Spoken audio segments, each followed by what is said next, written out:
Guys हमने अपने पिछले वीडियो में HTML के टेबल के बारे में हमने समझा था कि टेबल में क्या-क्या चीज़ें होती है, कैसे हम HTML में एक टेबल बेसिक टेबल क्रिएट कर सकते हैं, उसके अंदर क्या-क्या टैग्स यूज़ होते हैं, ये सारी चीज़ें हम उसमें समझे थे। तो अगर आपने उस वीडियो को नहीं देखा है तो प्लीज़ उस वीडियो को ज़रूर देखें और ये हमारा HTML का पूरा बेसिक से लेकर एडवांस तक एक फ्री कोर्स हो रहा है, जिसके अंदर आपको सारी वन बाय वन से जितने भी HTML से रिलेटेड टॉपिक्स हैं सबके वीडियोस यहाँ पे मिलने वाले हैं। तो प्लीज़ आप इस प्लेलिस्ट को ज़रूर एक्सेस करें और सारे वीडियोस को अगर आप देखेंगे तो आप अगर HTML में कुछ भी नहीं जानते हैं तो आप एक बेसिक से लेकर एक एडवांस तक HTML को सीख पाएंगे। सो फ्रेंड्स, अब आज के वीडियो में हम देखने वाले हैं कि HTML में हम फॉर्म को कैसे बनाते हैं। हम जब भी किसी वेबसाइट पे रजिस्टर करते हैं तो रजिस्ट्रेशन के टाइम पे हमें फॉर्म फिल करना पड़ता है।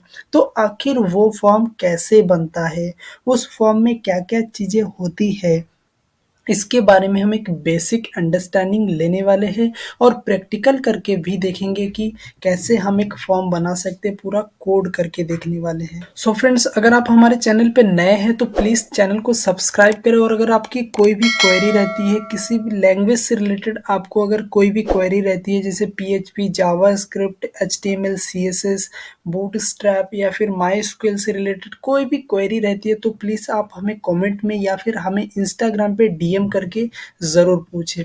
सो फ्रेंड्स, आज के वीडियो को स्टार्ट करते हैं और हम फॉर्म के बारे में अच्छे से समझते हैं।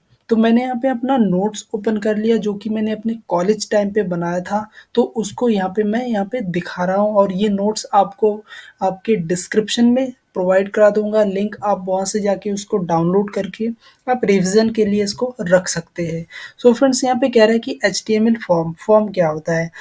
N HTML form is used to collect input form of user, यानी किसी भी यूज़र के इनपुट को अगर हम लेना चाहते हैं तो हम फॉर्म में लेते हैं। Form tag is use to the same, form tag हम सेम यूज़ करते हैं जैसे हम दूसरे टैग को यूज़ करते हैं। तो फॉर्म टैग स्टार्ट किया, फॉर्म टैग ओपन क्लोज किया और उसके बीच में जितने भी और भी टैग्स होंगे वो सारा आने वाला है। अब इसमें नीचे कहता है कि there are different form element for different kind of user input, यानी यूज़र के इनपुट के हिसाब से फॉर्म में अलग अलग टाइप के एलिमेंट्स होते हैं। यानी अगर आप नाम एंटर करना चाहते हैं या फ़ोन नंबर एंटर करना चाहते हैं या ईमेल एड्रेस डालना चाहते हैं तो इन सब के लिए अलग अलग एलिमेंट्स होते हैं। या फिर कोई सिलेक्शन बॉक्स है, यानी बहुत सारी चीज़ें उसमें से किसी एक पर्टिकुलर को सिलेक्ट करके फिर आप फॉर्म सबमिट करना चाहते हैं तो उसके लिए अलग है। या फिर अगर आप यस या नो में जवाब देना चाहते हैं तो उसके लिए अलग है। तो सबके लिए अलग अलग से बनाया जाता है। तो हम वन बाय वन सबको अच्छे से समझने वाले हैं। तो सबसे पहले आता है हमारा एक इनपुट फॉर्म। ये इनपुट एलिमेंट क्या है? Can be of input tags, जिसके अंदर हम इनपुट टैग्स को लिख पाते हैं वो इनपुट फील्ड कहलाता है। अब इसमें भी बहुत सारे आ जाते हैं जैसे चेक बॉक्स आता है, रेडियो बटन आ जाते हैं एंड सबमिट बटन, ये सारे आ जाते हैं। We also have a file type, हमारे पास एक फाइल टाइप भी होता है। यानी हम क्या करते हैं, कई बार हम क्या करते हैं कि फॉर्म सबमिट करते हैं लेकिन हम चाहते हैं कि हम एक अटैचमेंट यानी हम कोई डॉक्यूमेंट या फिर फाइल या फिर इमेज ये भी भेज सके फॉर्म सबमिट के दौरान, तो उसमें हमें टाइप में फाइल को डिफाइन करना पड़ता है। तो सबसे पहले क्या करते हैं कि हम इसको ना प्रैक्टिकली वे में समझते हैं और ये कोड तो हम देखते ही रहेंगे। तो सबसे पहले हम फॉर्म टैग स्टार्ट करेंगे और उसके अंदर एक्शन देंगे। ये एक्शन क्या होता है? ये एक्शन बेसिकली हमें यह बताता है कि हम जो फॉर्म सबमिट करने वाले हैं, हम फॉर्म को भरेंगे, जो भी डेटा होगा उसको फिल करके जैसे हमने फॉर्म को सबमिट किया तो सबमिट करने के बाद हमारा जो फॉर्म का डेटा है वो डेटा कहाँ पर जाएगा, किस पेज में जाना चाहिए। हम सिंपली यहाँ पे एक्शन के अंदर उस पेज का पाथ देते हैं कि हाँ हमारा ये डेटा है, हमारे इस डेटा को ना अब इस पेज पे भेज दो, इस पेज पे भेजो ताकि उस पेज में जाने के बाद उस डेटा के साथ कुछ प्रोसेस किया जा सके अगर उसे उस डेटाबेस में सबमिट करना है, डेटाबेस में इंसर्ट कराना है, तो हम वहाँ से उसको करा सकें, या फिर हमें मेल वगैरह सेंड करना हो तो भी हम वहाँ से जाके उसको करा सकें। तो सिंपली हम क्या करते हैं, अपने वीएस कोड एडिटर ओपन करते हैं और यहाँ पर एक फाइल बनाते हैं और जिसका नाम रखने वाले हैं हम form dot H T M L. Form dot H T M L नाम से हमने एक फाइल बनाया और इसके अंदर H1 टैग के अंदर लिखते हैं दिस इज अ फॉर्म। अब इसको रन करने के लिए मैं सिंपली यहाँ पे जाता हूँ और जहाँ टेबल लिखा है ना, क्योंकि हमने अपने पिछले वीडियो में टेबल टॉपिक पढ़ा था, तो यहाँ पे टेबल नाम से पेज ओपन है। तो अगर आपने टेबल के बारे में नहीं पढ़ा है तो प्लीज़ इस प्लेलिस्ट को एक्सेस करें, यहाँ पे जाके प्लेलिस्ट को एक्सेस करें और वन बाय वन सारे वीडियोस को देख सकते हैं। और अगर कोई भी डाउट होता है तो आप कमेंट में या फिर इंस्टाग्राम पे डीएम करके पूछ सकते हैं। तो मैं यहाँ पे सिंपल लिखता हूँ फॉर्म और जैसे एंटर मारूंगा तो मुझे इस तरीके से एक फॉर्म दिखने को मिल जाएगा। अब मैं क्या करता हूँ कि अपना फॉर्म टैग ओपन करता हूँ, तो फॉर्म लिखा, एंटर किया, तो मुझे पूरा देखो बॉयलर प्लेट बन के मिल गया फॉर्म टैग का। इसके अंदर एक्शन, एक्शन में बेसिकली हम उस पेज का पाथ देंगे जहाँ पर हमारा फॉर्म सबमिट होने वाला है। अब यहाँ पे नोट्स की तरफ चलते हैं, इसमें क्या कह रहा है।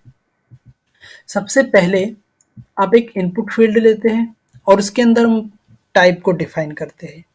टाइप हमारा टैक्स हो सकता है, यानी हम उन इनपुट फील्ड में किस टाइप का डेटा पास करना चाहते हैं, यानी किस टाइप के डेटा को एंटर करना चाहते हैं। अगर हम टैक्स लिखते हैं तो उसके अंदर हम कुछ भी लिख सकते हैं। अगर हम इस टैक्स की जगह नंबर लिखते हैं तो इसका मतलब है उस इनपुट फील्ड के अंदर हमें सिर्फ नंबर लिखने की अनुमति है। और फिर place holder, place holder basically क्या करता है कि आपको उस इनपुट फील्ड में क्या लिखना है, जैसे कि यहाँ पे मैं लिख के दिखाता हूँ। जैसे मैंने यहाँ पे लिखा इनपुट, आई एन इनपुट, इस तरीके से यहाँ पे देखो टैक्स फॉर्म में दे दिया। अब अगर मैं लिखता हूँ प्लेस, प्लेस होल्डर, और मैं लिखता हूँ enter, enter N T R your name. अब इसको मैं रन करता हूँ। यहाँ पे मैं जैसे इसको रन करूँगा तो मुझे कुछ इस तरीके से दिखने लगेंगे।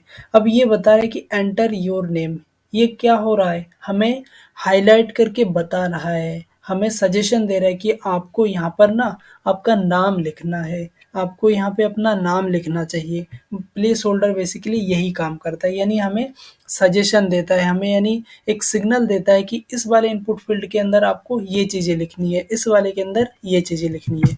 तो प्लेस होल्डर बेसिकली उसी का काम करता है। अब सिंपली आगे की ओर चलते हैं और इसमें प्लेस होल्डर हो गया है। अब आता है हमारा एक लेवल टैग। ये लेवल टैग क्या करता है, और उसके अंदर हमें एक फॉर नाम से एट्रीब्यूट लिखना पड़ता है। ये फॉर एट्रीब्यूट लिखना ज़रूरी उतना नहीं है, लेकिन हम सिर्फ इसको इसलिए लिखेंगे ताकि हमें ये पता लगे कि हम इस लेवल के अंदर क्या लिखने वाले हैं, किसके बारे में बात हो रही है। इसीलिए हम यहाँ पे फॉर लिखते हैं। फॉर हमारे यहाँ पे नेम हो सकता है, फॉर ईमेल हो सकता है, फॉर मोबाइल नंबर हो सकता है। फॉर में हम इसके अंदर जो भी लिखेंगे सिर्फ उसको डिफाइन करने के लिए हम यहाँ पे फॉर लिखते हैं। अब जैसे यहाँ पे मैं लिखता हूँ फॉर, तो सबसे पहले लेवल, लेवल के अंदर फॉर मान लिया मैंने, यहाँ पे क्या लिखूंगा, सेक्शन, सेक्शन ए। और इस फॉर के लेवल के अंदर हम एक और यहाँ पे इनपुट टाइप लेने वाले हैं, जिसमें यहाँ पे इनपुट टाइप, इनपुट होगा हमारा टैग, फिर टाइप, इसमें रेडियो बटन लेंगे। अब ये रेडियो बटन क्या है, जब आप कहीं पे भी अगर फॉर्म फिल करते हैं और उसमें आपको यस या नो में आंसर देना होता है, और आप क्या करते हैं, एक गोल सा बॉक्स बना होता है, उस बॉक्स को चेक करते हैं, तो वो जो बॉक्स बना है उस बॉक्स का नाम ही है रेडियो बटन। यानी गोल सा एक जो सर्कल बना होता है, जैसे आप उस पर क्लिक करते हैं तो उसका कलर फिल हो जाता है, तो वो आपका रेडियो बटन कहलाता है। तो सिंपली उसको बनाते हैं। अब यहाँ पे इनपुट और इसका टाइप होगा रेडियो, रेडियो बटन, और इसका नेम, नेम हो जाएगा सेक्शन ए, और इस रेडियो बटन के बाद यहाँ पर हम सेक्शन ए लिखेंगे। इस तरीके से अगर मैं लिखता हूँ तो मुझे ना यहाँ पे अब जैसे रन करूँगा तो आप अच्छे से इसको और समझ पाएंगे। ये देखो, यहाँ पे एक रेडियो बटन, जो हमने टाइप रेडियो डिफाइन किया था इनपुट, उसके कारण ये सर्कल मिला, और उसके बाहर हमने ये लिखा था वो मुझे यहाँ पे दिखाई दे रहा है। तो अगर मैं यहाँ पे लिखता हूँ मेल, मेल लिखता हूँ और यहाँ पे भी मैं मेल लिख देता हूँ, और इसी तरीके से अगर मैं एक और बना दूंगा और जिसमें अंदर मैं लिखूंगा फीमेल, फीमेल, तो यहाँ पे भी मुझे एफ ई फीमेल लिख देता हूँ, और ये भी हमारा रेडियो बटन रहेगा। एफ को कैपिटल में लिखता हूँ और इसमें मेल, और जैसे मैं इसको रन करूंगा तो देखो मुझे इस तरीके से दिखाई दे रहा है। अब इसको चेक किया, इसको भी चेक किया। अब ये क्या है, जावास्क्रिप्ट से हम इसको डिफाइन करते हैं, या फिर हमारा एक आईडी वगैरह आ जाता है कि इसको चेक कर सकते हो या फिर इसको चेक कर सकते हो। ये हम यहाँ पे शायद कर सकते हैं।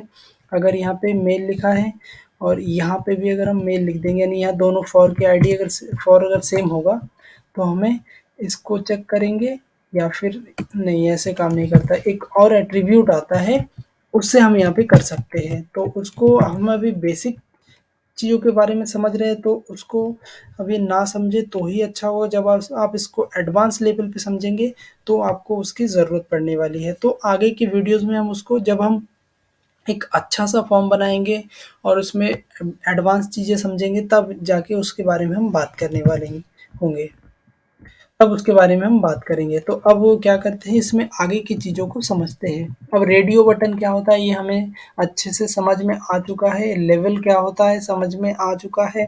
अब क्या करते हैं, देखो हमने जो ऊपर फॉर्म बनाया था उसका आउटपुट यहाँ पे इस तरीके से दिखा रहा है। हमने भी सेम एकदम वैसा ही आउटपुट यहाँ पे शो कर पा रहे हैं। वाओ! तो इस तरीके से हम फॉर्म का यूज़ कर सकते हैं। फॉर्म में और भी बहुत सारी एट्रीब्यूट्स, बहुत सारे टैग्स आ जाते हैं। जैसे यहाँ पे एक प्लेस होल्डर, अब जैसे कि यहाँ पे एक टेक्स्ट एरिया नाम से एक टैग आ जाता है, जिसके अंदर हम क्या कर सकते हैं कि हम अनलिमिटेड टैग्स वगैरह लिख सकते हैं। अब जैसे इनपुट फील्ड है, देखो जो हमारा इनपुट फील्ड है ये कुछ इस तरीके से छोटा सा एक बॉक्स बन रहा है।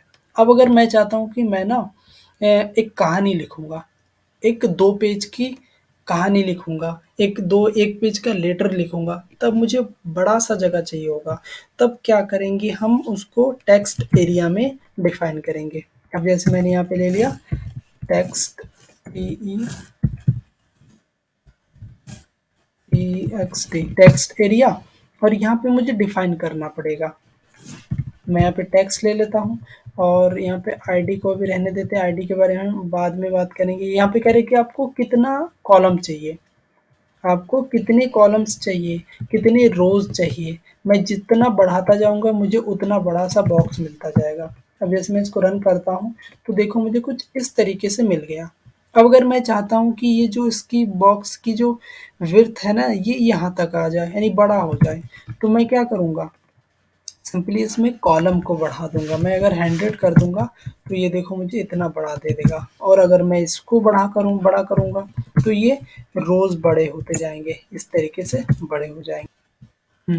तो इस तरीके से जब मैं इसको रखता हूँ 40, यहाँ पे मैं रख देता हूँ 30, रखता हूँ इसको 30 रखूँगा तो मुझे कुछ इस तरीके से इतना बड़ा सा दिखाई देगा। तो प्लेस होल्डर बेसिकली, अब यहाँ पे मैं जितना मर्जी अपना टैक्स लिख सकता हूँ, इस तरीके से ऐसे लिख सकता हूँ, ये काम यहाँ पे कर सकते हैं। अब इसमें आगे की चीज़ों को समझते हैं। तो टेक्स्ट एरिया इस तरीके से काम करता है। अब उसके अंदर फिर आ जाता है सिलेक्शन बॉक्स। अब जैसे बहुत सारे लिस्ट है, लिस्ट में से मान लिया आपको 5 सब्जेक्ट दिया जाता है और 5 में से किसी एक सब्जेक्ट को आपको सेलेक्ट करना है, फॉर्म को सबमिट करना है। तब हम उसको इस तरीके से सेक्शन में दिखाते हैं। तो इसको भी हम फॉर्म में बनाते हैं। तो इसको ना काफ़ी बड़ा दिख रहा है तो इसको छोटा कर देते हैं हम। इसमें 480 रखते हैं। अब देखो कुछ इस तरीके से दिख रहा है। अब हमने सिर्फ हमें समझना था इसलिए हमने इस तरीके से किया है। अब आगे की चीज़ों को समझते हैं। जैसे हमें सेक्शन लेना है तो मैंने सेक्शन टैग ले लिया और इसके अंदर ऑप्शन होता है, ऑप्शन टैग स्टार्ट किया। और इसमें अगर मैं जो भी वैल्यू पास करूँगा तो मुझे वहाँ पे वो वैल्यू दिखने को मिलेंगे। जैसे मैं करता हूँ ए, और यहाँ पे मुझे ए लिखना पड़ेगा, और यहाँ लिखता हूँ बी। तो और ये जो हम वैल्यू पास कर रहे हैं, ये जो वैल्यू के अंदर जा रहा है, वैल्यू क्या है, एक यहाँ पे एट्रीब्यूट है। इसके अंदर जो भी डेटा जा रहा है, ये यही डेटा हमारे जब हम सबमिट करेंगे तो ये डेटा जाएगा बेसिकली हमारा। यहाँ पे जो लिखेंगे वो नहीं जाएगा, यहाँ पे जो लिखेंगे वो डेटा हमें सबमिट होगा। वही डेटा हम जब भेजेंगे तो दूसरे पेज में जब जाएगा तो यहाँ का डेटा जाएगा। तो सिंपली हमें वैल्यू लिखना बहुत ज़्यादा ज़रूरी हो जाता है। और उसके बाद जब नाम लिखते हैं, ये जो हम नाम लिखते हैं, हमें हर एट्रीब्यूट में अपना नाम लिखना चाहिए। जैसे कि इसमें से जितने भी ऑप्शन होंगे, यहाँ पे मान लिया मैंने बहुत सारे ऑप्शन बना दिए, तो हमें यहाँ पे नाम नहीं लिखना है, हमें नाम को लिखना है यहाँ पर। क्योंकि नाम यहाँ लिखेंगे एक ही वैल्यू जाएगी, और वो वैल्यू जाएगी किसके, इसके साथ। ये जो एट्रीब्यूट है, ये जो टैग है, ये काम करेगा, तो इसको जो वैल्यू मिलेगा तो उसी के नाम के साथ जाएगा। तो मैं यहाँ पे जो नाम लिखूंगा, तो मैं जब दूसरे पेज में इस वाली वैल्यू को गेट करना चाहूँगा तो मुझे ये वाला नाम लिखना पड़ेगा, तभी जाके इसके अंदर जो वैल्यू है जो हमने पास किया है वो मुझे वहाँ पे दिखाई देने वाला होगा। तो मैं यहाँ पे लिखता हूँ सेक्शन वैल्यू।